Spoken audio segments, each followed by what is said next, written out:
AITA for not paying for my mom's new husband's lawyer after he tore our family apart by framing my dad? I didn't ask what he was accused of. I didn't care. I wasn't going to waste my time digging into the details. Whatever it was, he deserved it. But my mom, she was frantic. Please, she said. They're saying horrible things about him. He needs someone who can fight this. She kept talking, trying to sound desperate, but all I heard was the same woman who had stood by while her husband ruined my dad's life. Then she hit me with it. You know we don't have the money for this. You do.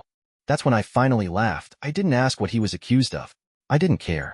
I wasn't going to waste my time digging into the details. Whatever it was, he deserved it. But my mom, she was frantic. Her voice shook as she begged me to help. Please, she said. They're saying horrible things about him. He needs someone who can fight this. I stayed silent. I could hear her pacing, probably wringing her hands like she used to when she was trying to guilt me as a kid. They're making him out to be some kind of criminal, she went on. But you know him. He's a good man. A good man. Right. The same man who tore our family apart. The same man who made sure my dad lost everything. Then she hit me with it. You know we don't have the money for this. You do. That's when I finally laughed. Not out of humor, out of disbelief. She really thought I'd help. She didn't appreciate the laugh. This isn't funny, she snapped. He could go to prison. I shrugged, even though she couldn't see me. Then he should have thought about that before whatever he did. I heard her suck in a breath, like she was about to go on one of her rants, but I wasn't interested. I'm not paying for a lawyer, I said flatly. Not looking for one either. That's your problem. She scoffed. He's your stepfather. No, I said. He's your husband. That's it. There was a long pause. I knew she was trying to come up with some angle, some way to guilt me into changing my mind. When that didn't work, she went for the classic. You're being so selfish. I almost laughed again. You want to talk about selfish? Let's talk about what he did to Dad. And just like that, the begging stopped. How did Dad lose everything? Silenced that I waited, but she didn't answer. How did he go from running a business and owning a home to getting arrested and living out of his car? I pressed. Who made sure the police got an anonymous tip about missing money? Who magically found proof that he was stealing? From his own company, no less? Still nothing. I could hear her breathing, sharp and uneven, like she was scrambling for a way out of this conversation. You don't understand, she finally muttered. No, I shot back. I understand perfectly. I was just a kid when it happened, but I wasn't stupid. I remember the trial. I remember my dad sitting in that courtroom, looking completely drained, while her husband sat there smug, pretending to be concerned. I remember the reporters, the headlines, the way people whispered behind our backs. I remember watching everything my dad built crumble while my mom stood by her new man's side, shaking her head, pretending she was so heartbroken. She didn't cry when my dad was sentenced. She didn't fight for him. She didn't even hesitate before taking his house, his savings, his entire life, and handing it over to someone else.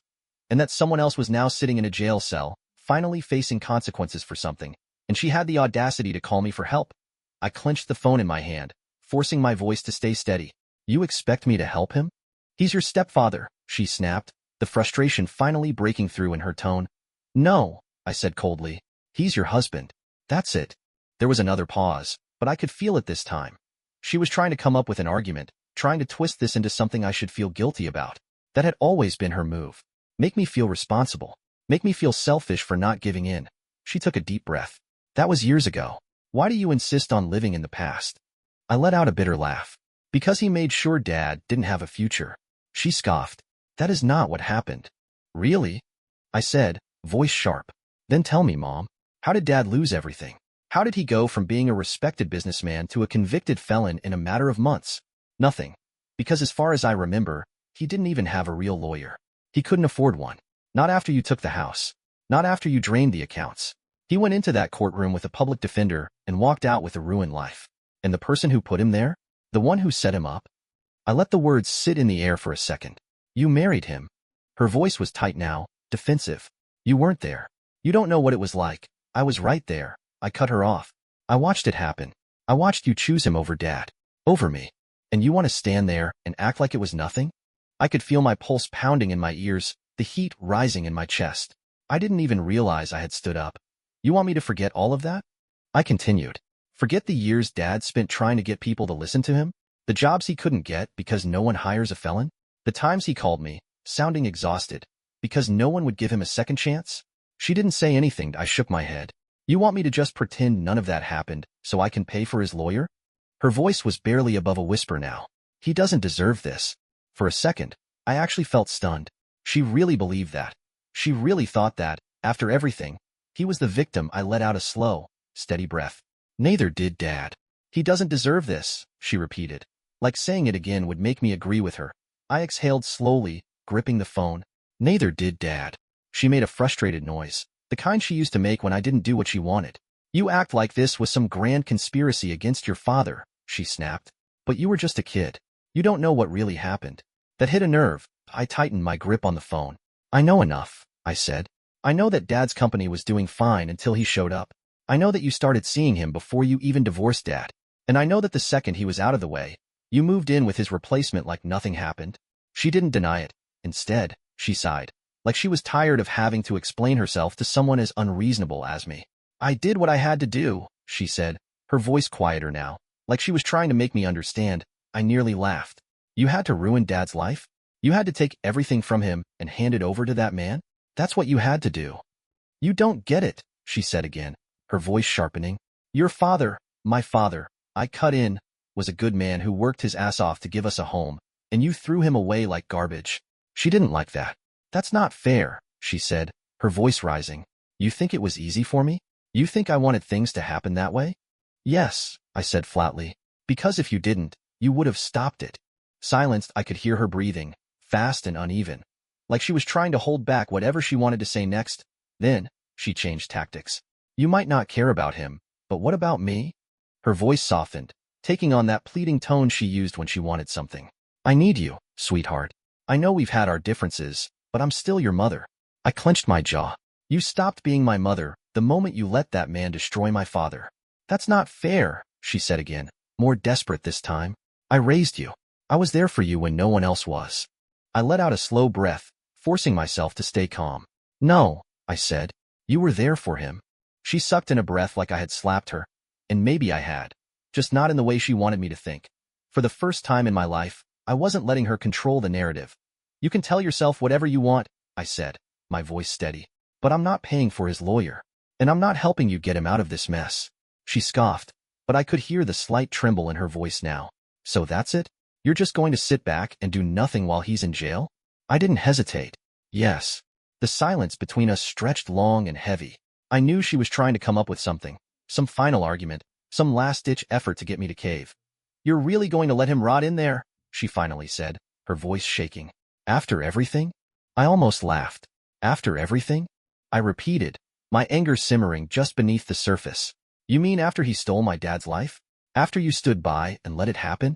You act like I had a choice, she snapped, her frustration breaking through. I gritted my teeth. You did have a choice, and you chose him. She exhaled sharply, and for a second, I thought she might finally admit it, that she might finally stop pretending and own up to what she did. But instead, she switched gears. Again. I know you're angry, she said, her voice soft now, almost trembling. But I'm still your mother. Do you really hate me that much? I closed my eyes, inhaling slowly. I don't hate you, I said, but I don't trust you, and I don't owe you anything. She made a noise like she was about to cry. Maybe she was. Maybe it was real. Or maybe it was just another manipulation. Another desperate attempt to guilt me into saving her husband. I didn't care anymore. I can't believe this, she muttered. I did everything for you. I gave you a roof over your head. I fed you, clothed you. And now, when I need you, don't. My voice was sharp, cutting through whatever speech she was about to launch into. Don't try to spin this like I owe you for doing the bare minimum as a parent. She sucked in a breath like I had physically struck her.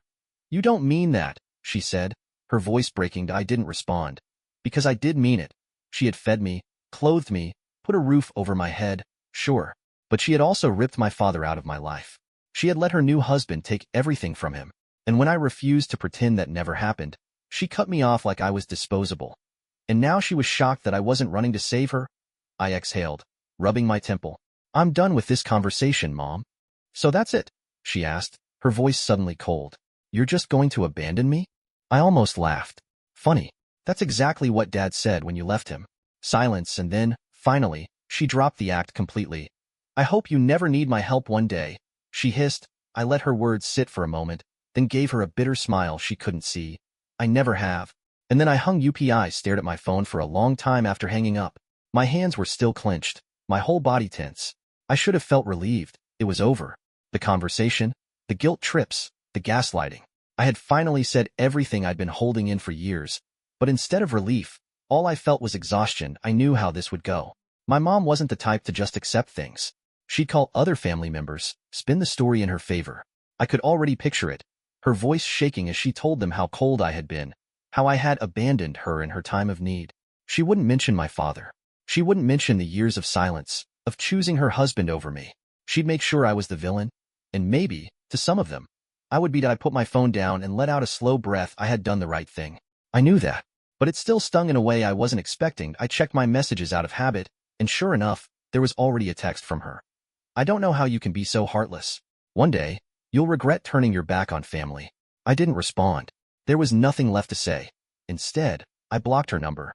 For the first time in years, I had nothing tying me to her. No obligation, no guilt, just silence. And it felt good. A few days later, I heard through a cousin that her husband wasn't getting out anytime soon. The charges were serious, more serious than she had let on. He didn't just need a lawyer. He needed a miracle. Good, I didn't feel bad. Not even a little. For once, the man who tore my family apart was finally paying for something. And my mother, who stood by and let it happen, was finally facing what it felt like to be powerless. I should have felt satisfied. Maybe I did. But part of me wondered, would I ever regret cutting her off completely? Should I have handled it differently? Or was I right to let her deal with the mess she created? The days passed, and the silence stretched on. No calls, no messages. I had expected her to try harder, to find another way to reach me, to send some flying monkeys my way. But aside from that one cousin mentioning her husband's situation, there was nothing. Maybe she finally got the message. Or maybe she was just biding her time, waiting for the right opportunity to worm her way back in. Either way, I wasn't waiting around for it. For the first time in years, I felt free that I visited my dad that weekend. I didn't tell him about the call. He didn't need to know. He had spent enough of his life suffering because of her, and he didn't need to waste another second thinking about what she was up to now. We sat on his small apartment balcony, drinking coffee, watching the city move below us. He looked better these days, stronger, steadier. He still carried the weight of what happened to him, but it no longer crushed him. I was thinking of picking up some extra hours at work, he said, taking a slow sip from his cup. Maybe saving up to move somewhere a little nicer. I nodded. That sounds good. He glanced at me, frowning slightly. You okay? You seem different. I hesitated for a moment, then shrugged. Yeah, just letting go of some things. He didn't press. He just gave me a small, knowing smile. I get it, he said simply, and I think he did. The past had already taken enough from us. I wasn't going to let it take anything more. My mother had made her choices, and I had finally made mine. I wasn't looking back.